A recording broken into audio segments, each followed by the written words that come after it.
তেজগাঁও কলেজের ছাত্রাবাসে মাদকদ্রব্য সেবন করা হতো।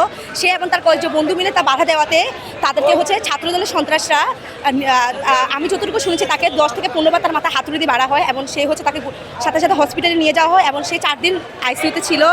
আইসিইউতে থাকার পর মৃত্যুর সাথে সে পাঞ্জা লড়ে গতকাল সে দুপুর 1টার দিকে সে মৃত্যুবরণ করে। তরুণ শ্রেণীর লোকেরা ছাত্র দলের লোকেরা আমাদের কলেজের ছাত্রাবাসে তাদেরকে হত্যা করা হয়েছে। তাহলে আমাদের নিরাপত্তাটা কোথায়? কলেজে আমাদের নিরাপত্তা কোথায়? ছাত্রাবাসে আমাদের নিরাপত্তা কোথায়? বাবা মা পাঠাইছে গ্রাম থেকে, ছাত্রাবাসে তারা থাকে, তাদেরকে যদি হত্যা করা হয় কিভাবে? তাহলে কিভাবে আমরা থাকবো? কিভাবে? নিরাপত্তা কোথায়? আমাদের ছাত্রদের কোনো নিরাপত্তা নাই। যেরকম দেখেন, এই মাদক বিরোধী আন্দোলনে যাওয়ার কারণে আমাদের একটা ভাই মারা গিয়েছে। এখন কালকে যদি আমাদেরও তো কোনো ক্ষয়ক্ষতি হতে পারে।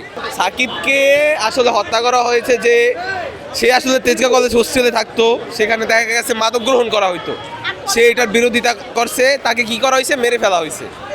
তো এখন আমরা রাজপথে আছি এজন্যই যে কালকে সাকিবের সাথে হয়েছে, আজকে আমার সাথে হবে না, এটার তো কোনো গ্যারান্টি নাই। আমরা দেখতে পাচ্ছি যে আরেকটা আবরার মারা গেছে ভাই।